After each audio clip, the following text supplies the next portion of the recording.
Salut à tous, restez bénis, que la paix du Créateur demeure sur vous. Alors, je vais parler de la réincarnation. Ça sera une courte vidéo, mais très précise. Alors, je ne vais pas parler de la réincarnation comme on peut en parler dans l'ésotérisme ou dans d'autres matières. Je vais me concentrer sur la Bible. Parce que dans la Bible, il y a des passages qui font référence à la réincarnation, sans le dire clairement, mais c'est clair quand même. Donc, je ne vais pas perdre un instant dans les discours, je vais commencer par citer trois versets, trois passages plutôt. Alors, dans Matthieu 16, à partir du verset 13 jusqu'au verset 16, donc Jésus, étant arrivé dans le territoire de Césarée de Philippe, demanda à ses disciples, « Qui dit-on que je suis, moi, le Fils de l'homme ?» Ils répondirent, « Les uns disent que tu es Jean-Baptiste. » Donc Jean-Baptiste est mort. Était mort à ce moment-là, mais bon, c'est vrai qu'il n'y a pas de trop de cohérence de dire qu'il était Jean-Baptiste, puisque Jean-Baptiste et Jésus avaient pratiquement le même âge. Donc il n'y a pas lieu de se dire oui, c'est Jean-Baptiste, ça n'avait aucun sens. Les autres, Élie. Donc là, on rentre dans du sérieux. Élie, d'après la Torah, d'après l'Ancien Testament, Élie, il n'est pas mort, mais il est monté au ciel. Donc là, on se rapproche un peu plus d'une pensée de réincarnation. Les autres, Jérémie. Donc les autres disent Jérémie. Donc Jérémie, lui est décédé, il est mort, il a été tué, c'est un prophète qui a été tué. Donc dans ces cas-là, clairement, dans le peuple hébreu, dans le peuple juif, dans ce temps-là, ils avaient déjà la pensée qu'il est possible qu'il y ait une réincarnation, puisqu'ils disent que Jésus c'est Jérémie. Donc il n'y a pas de doute sur le fait qu'il y a des gens qui croyaient à la réincarnation à ce temps-là.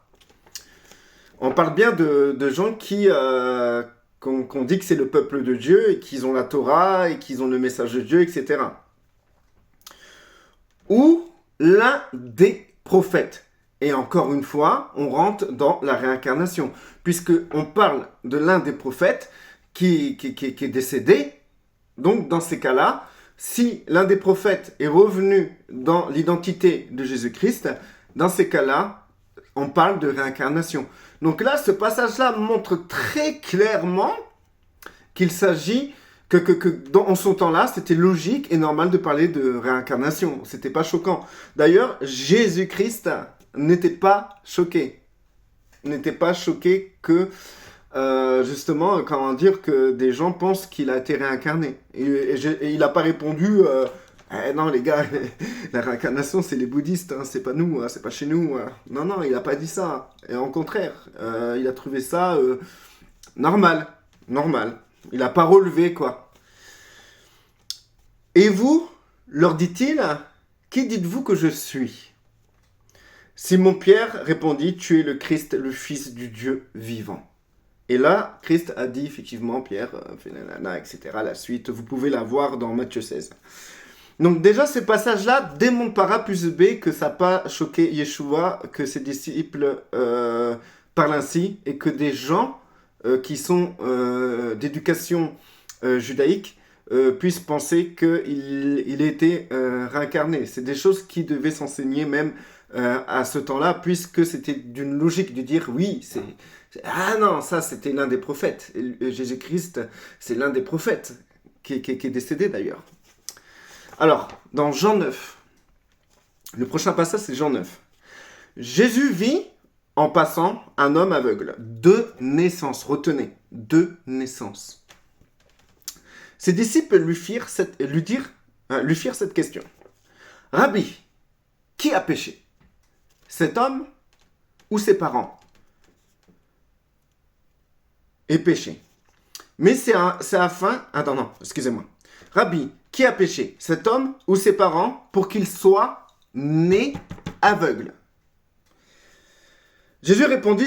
Alors ça, je vais vous le dire après. Déjà, je vais relever un truc qui est choquant, là, dans ce passage. Alors, on parle d'un homme qui est né aveugle.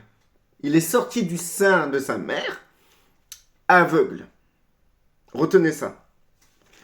Et les disciples demandent si c'est à cause de ses parents qui ont péché que cet enfant soit né aveugle. Ce bébé, ce nourrisson, ce nouveau-né soit né aveugle. Ou est-ce à cause de ses péchés qu'il soit né aveugle? Écoutez-moi bien. Là, on parle bien d'un nouveau-né qui sort du ventre de sa mère aveugle. Ou un nouveau-né dans le ventre de sa mère peut pécher. À quel instant un fœtus qui se transforme en bébé peut pécher. Et à cause de cela, naître aveugle. Et là, on dit bien dans ce passage, Rabbi, qui a péché cet homme ou ses parents pour qu'il soit né? Et là, on parle bien d'une naissance. C'est-à-dire qu'il n'est pas devenu aveugle après sa naissance. On parle bien dès sa naissance. Donc là, frères et sœurs, on est d'accord. On est d'accord que si ce bébé né aveugle est péché, ce n'est pas dans le ventre de sa mère, mais peut-être dans une autre vie. Donc, on parle bien de réincarnation.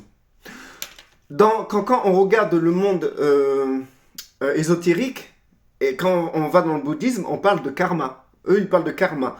Ils parlent d'erreurs et de fautes commises dans une vie qui doivent être réparées dans une autre vie.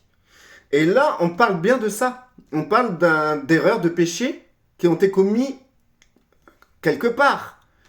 Les péchés de cet homme qui est né aveugle, si c'est ses péchés, il a dû les commettre un temps, quelque part, un moment de sa vie. Mais quelle vie? Comme je vous ai dit, un nouveau-né ne peut pas pécher. Donc ça a dû être une vie antérieure. Et donc de cette vie antérieure, il est né dans une autre vie, il s'est incarné dans une autre vie, avec les conséquences de ses péchés antérieurs. Donc du coup, la chose qui est étonnante, c'est que les disciples pensent ça. Les disciples du Christ, ils ont eu des enseignements par rapport à Christ, ils ont posé la question normale. C'est comme si Yeshua a déjà eu cette conversation-là avec ses disciples, une conversation où ils pouvaient parler de vie antérieure. Donc ils ont posé la question normale. Est-ce que c'est à cause de ses péchés qu'il est né comme ça? C'était d'une logique en fait. Et ce qui est étonnant dans ça, c'est que Christ n'a pas été choqué en disant oh, calmez-vous, ça c'est pas chez nous. Ça c'est pas chez nous. Ça c'est chez les bouddhistes, les gars. Arrêtez de dire n'importe quoi là, s'il vous plaît là. Parce qu'attends, je vais rester avec vous. Non, il n'a pas été étonné. C'est comme si les disciples posaient la question dû à un enseignement antérieur que nous, on n'a pas dans la Bible. Parce que, frères et sœurs, il faut savoir que tout n'est pas écrit dans la Bible. Il y a beaucoup de choses qui n'ont pas été écrites dans la Bible. D'ailleurs, il est écrit dans un des évangiles qu'il n'aurait pas assez de place sur la terre pour contenir de livres où il y aurait tout ce que Christ a pu faire lorsqu'il était sur terre. Donc du coup, c'est pour ça qu'il y a des choses, frères, que vraiment on n'est pas informé. Et tout l'enseignement que les disciples ont eu, on n'est pas informé non plus. Tous les apôtres n'ont pas écrit de livres, et même les livres, certains évangiles qui ont été écrits, on se demande bien si c'est les apôtres qui les ont écrits. D'ailleurs, Matthieu n'était pas un des apôtres, je pense. D'ailleurs, je pense. Si je me trompe, vous pouvez me mettre en commentaire. Matthieu, c'était quelqu'un qui... C'était pas un apôtre. C'était quelqu'un qui a écrit un évangile pour témoigner de ce qu'il a entendu, etc. quoi, en fait. Donc il manque énormément de choses. Même Paul lui-même, il n'a pas marché avec Christ lorsque Christ il était vivant sur terre. Paul n'a pas eu les enseignements directs du Christ comme les apôtres l'ont eu. Et d'ailleurs, on voit bien dans la Bible qu'il y a une différence entre les enseignements de Paul et les enseignements des autres apôtres. Il y a plein de choses à savoir. Je me suis intéressé au contenu de la Bible pendant des années et des années. Mais H24, frères et sœurs. Ces derniers temps, je m'intéresse à l'histoire de la Bible. Et ça, c'est une autre histoire. Donc du coup, là, on en est à Jean 9. Et là, on voit bien Rabbi qui a péché. Cet homme, pour qu'il soit né aveugle, donc c'est des péchés antérieurs. C'est pas quand il était dans le ventre de sa mère ou ses parents, pour qu'il soit né aveugle. Et Jésus répondit d'une simplicité normale. Hein. C'est, comme je vous dis, c'est une suite d'un enseignement que les apôtres ont dû recevoir. Alors, ce n'est pas que lui, il confirme clairement, ce n'est pas que lui ou ses parents aient péché. C'est-à-dire qu'il n'a pas dit c'est impossible qu'il ait péché, il est né aveugle, les gars. Oh non, il n'a jamais dit ça. Et comment dire, il n'a jamais pensé ça. Et il a dit, ce n'est pas lui. Donc c'est possible. Cette théorie-là était totalement possible que ce soit lui qui ait péché, ou ses parents, et qui a amené cette infirmité dans l'enfant. Alors ce n'est pas que lui. Alors Jésus répondit, ce n'est pas que lui ou ses parents aient péché, mais c'est afin que les œuvres de Dieu soient manifestées en lui. C'est énorme, frères et sœurs. C'est très clair. Pour moi, c'est un passage qui est clair. On parle d'un nouveau-né qui est né aveugle et dedans, il y a cette pensée, cette réflexion que c'est peut-être à cause de ses péchés antérieurs qui a été la conséquence de son infirmité. Et Christ revient sur ça en disant non, c'est pas que lui ait péché. Voilà, il aurait pu, si vraiment la réincarnation n'était vraiment pas quelque chose de réel, dans la tête de Yeshua, que ça n'existe pas, il aurait dit, il aurait dit clairement comment il aurait pu pécher dans le sein de sa mère, quoi, en fait, tu vois. Ça aurait été logique comme réponse. Ensuite, Matthieu 17, 11. Alors, il répondit, il est vrai qu'Élie doit venir et rétablir toutes choses. Mais je vous dis qu'Élie est déjà venu, qu'ils ne l'ont pas reconnu et qu'ils l'ont traité comme ils ont voulu. De même, le Fils de l'homme souffrira de leur part. Les disciples comprirent alors qu'il leur parlait de Jean-Baptiste. Alors là, on fait un parallèle. Élie, Jean-Baptiste. Il est clair que Jésus-Christ parlait de Jean-Baptiste lorsqu'il parlait d'Élie. Parce qu'il parlait même que ceux qui ont maltraité Jean-Baptiste feraient la même chose avec lui. Donc c'est la même période. Il parle bien de Jean-Baptiste. Là, on est catégorique et même les disciples l'ont compris ainsi. Donc du coup, frères et sœurs, là, on parle de réincarnation. Vous allez dire, mais attends, Olivier, alors là, je suis pas d'accord avec toi, parce que Élie, il est pas mort. Ok,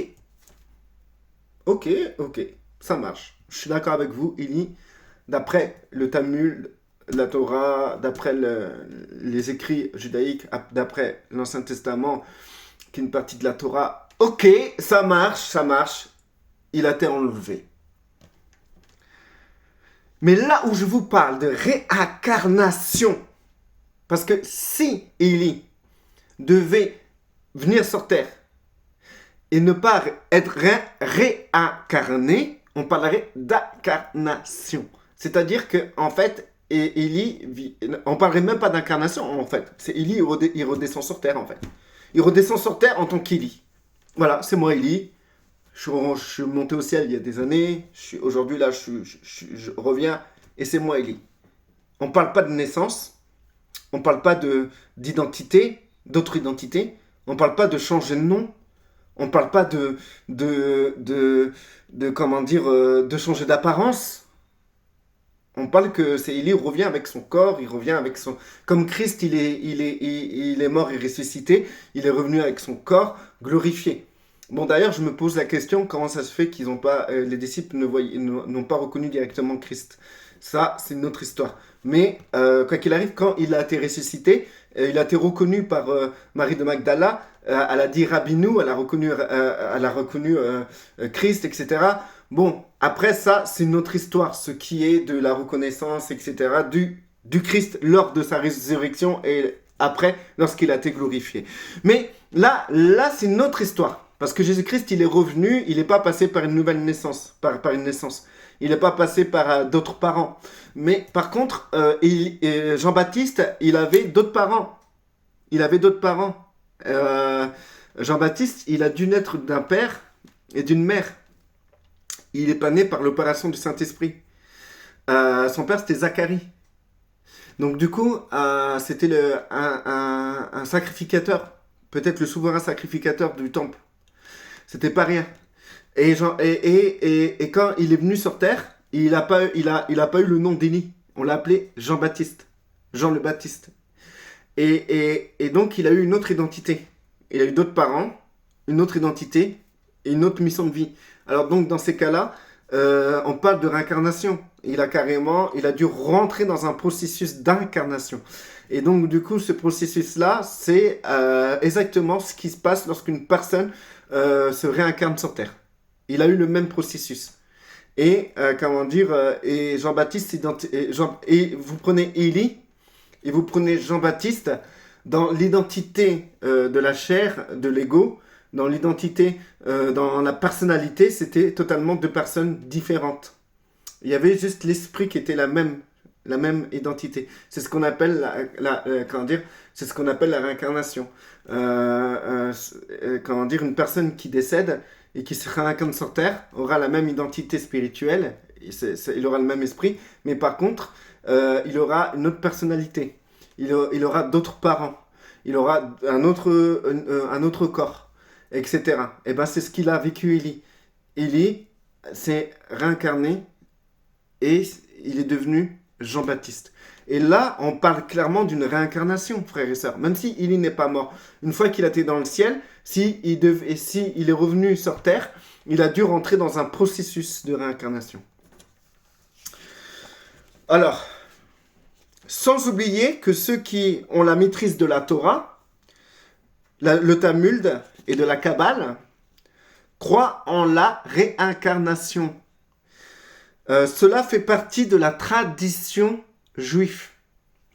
N'oublions pas que Yeshua venait lui-même de la tradition juive. Alors, lorsqu'on tape sur Google « réincarnation » pour le judaïsme, on peut lire en première page cela. Je vous invite de le faire. À le faire. Alors, dans le judaïsme, c'est écrit comme ça clairement. Dans le judaïsme, le concept utilisé en hébreu est celui de Gilgul. Alors, peut-être je lis mal, je ne sais pas lire l'hébreu. Peut-être que je me trompe. Mais c'est Gilgul Aneshamot. Ce qui signifie cycle des âmes. Donc, dans la tradition hébraïque, on ne parle pas de réincarnation, on parle de cycle des âmes. C'est pour ça moi je parle souvent de recyclage des âmes. Il y a le recyclage dans l'arbre de la connaissance du bien et du mal. Plus simplement appelé le Gilgul. Ouais, ça se dit bien Gilgul. Alors, un terme qui peut désigner la transmigration des âmes, la métempsychose ou la réincarnation. Alors, frères et sœurs, n'oublions pas que Christ, Yeshua, est juif. Et que ça faisait partie de la tradition, mais de sa tradition de connaître cela, de savoir que il existe le cycle des âmes. Et c'est pour ça que c'était naturel dans l'Ancien Testament, dans les versets que je vous ai lus, les questionnements des apôtres. C'était normal. Et que Christ, n'était pas choqué de leur questionnement. Et il répondait avec simplicité à tout cela. Et le problème qui se pose, c'est qu'on a effacé ça de notre mémoire à cause de la religion chrétienne. Et aujourd'hui aussi la religion musulmane. Et dans ces religions-là, on a totalement obscurci cette idée du cycle des âmes. Et je peux vous dire, frères et sœurs, si vous réintégrez cette tradition-là, ce cycle des âmes, vous verrez les choses autrement et vous comprendrez beaucoup de choses. Et vous serez libérés de beaucoup de choses aussi. Et quand vous irez vers les gens pour leur parler du royaume, vous verrez, vous aurez un autre langage, beaucoup plus clair et beaucoup plus lourd de conséquences. Que là, c'est ce langage, cette idée de supprimer la métempsychose, la transmigration ou la réincarnation, le fait d'avoir effacé ça dans la religion chrétienne, il ne faut pas oublier que la religion chrétienne est née de manière assez subtile et très sélective. D'ailleurs, la Bible qu'on a aujourd'hui a été sélectionnée par des hommes. C'est Constantin qui a pu établir certaines circonstances dans les écrits pour pas être en danger dans son pouvoir, etc. C'est une longue histoire. Je vous ai dit, vous vous êtes intéressé à tout ce qui est dans la Bible. C'est une très bonne chose. Maintenant, intéressez-vous à l'histoire de la Bible, à l'histoire de ce livre. Et vous serez choqués. Et du coup, ça arrangeait bien l'Église catholique de supprimer cette idée de recyclage d'âme. Pourquoi ? Parce que eux, ils avaient le pouvoir sur le peuple en disant « Vous devez venir chez nous, sinon vous allez en enfer. » Point à la ligne. Et c'est ce qu'on appelle l'obscurantisme. Si tu n'étais pas catholique, tu allais en enfer. Et si tu ne payais pas, même, il y aurait un problème. Et même les catholiques, plus tard, ont pu même élargir ce phénomène si vous n'êtes pas catholique ou chrétien, vous allez en enfer. Ils ont commencé à parler aussi du purgatoire, du purgatoire, de la réparation. Donc ils ont quand même inclus la réparation. Mais après, il y a eu le protestantisme qui a carrément, non, pas de purgatoire. Là, ils ont été très catégoriques, encore plus que les catholiques, en disant, si tu ne crois pas en Christ, tu vas en enfer, point à la ligne. On ne cherche pas à comprendre. Tu as pu être quelqu'un de très gentil, tu as pu aider ton prochain, tu as pu donner à boire et à manger aux plus petits qui sont de Christ. Non, tu vas en enfer si tu ne crois pas en Christ. C'est tout. Hein. Tu as pu aider des juifs lors de la Shoah, tu as pu sacrifier ta vie pour aider quelqu'un, tu as pu donner ta vie pour sauver plein de vies. Si tu ne crois pas en Christ, tu vas en enfer, point à la ligne. Et ça a été aussi entretenu dans le monde évangélique. Et du coup, on a complètement coupé avec la tradition juive qui était à l'origine de l'identité même du Christ, hein, en fait, hein, tout simplement.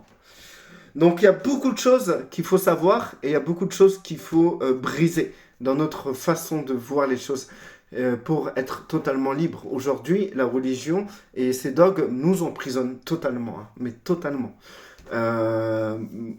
Moi, plus j'avance, plus j'ai dû me dépouiller de tas de mentalités, de tas de dogmes, de tas de théologies.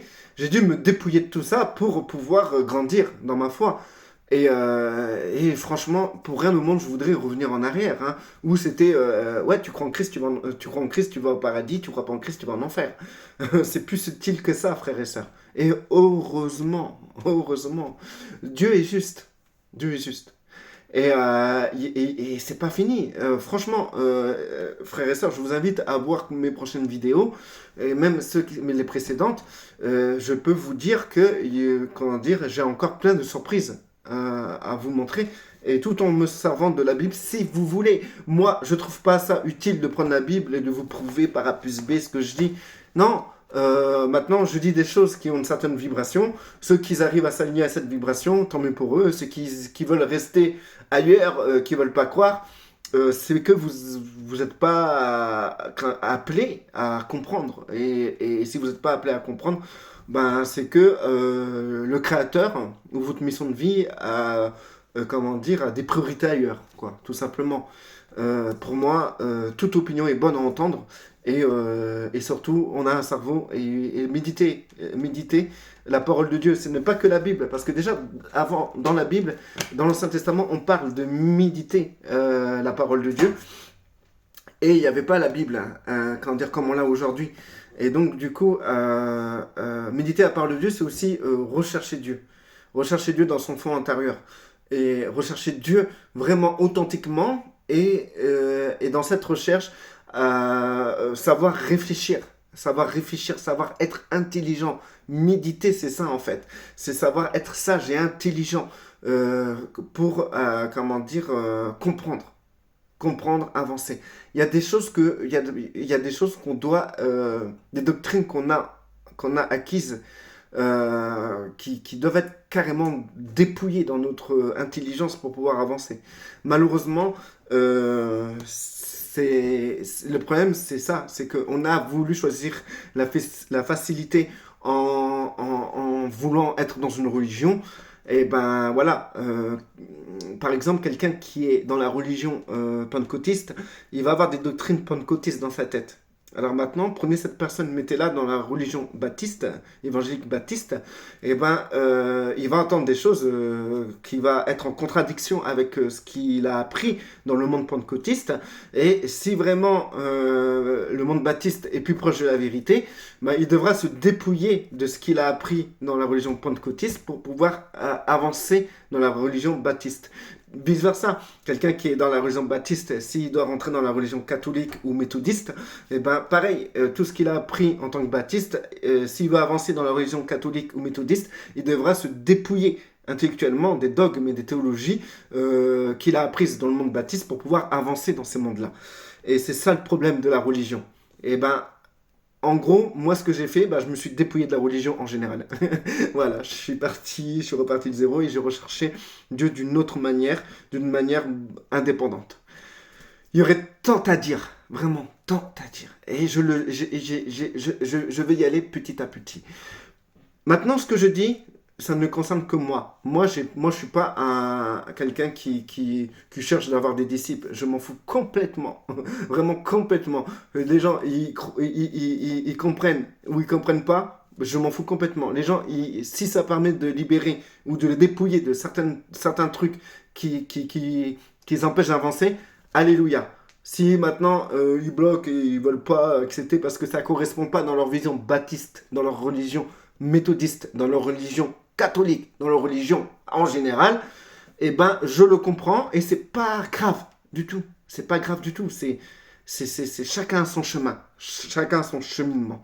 Moi, si je fais des vidéos, c'est simplement pour élargir la conscience, élargir la pensée et je suis dans une optique de libération de la religion, on va dire, en général, quoi, en fait. Donc, du coup, frères et sœurs, pour les commentaires, n'hésitez pas à commenter. Il n'y a pas de mauvais commentaires. Pour moi, tous les commentaires sont bons à savoir et votre opinion, elle est importante. Si vous êtes arrivé à ce genre de compréhension, eh ben, comment dire, nous devons le respecter.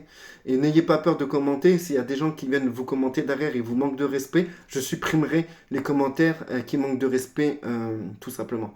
Je vous protégerai dans vos commentaires, tout simplement. Moi, je veux pas d'agressivité. On est là pour partager, tout simplement. Voilà, restez bénis, que la paix demeure sur vous, frères et sœurs.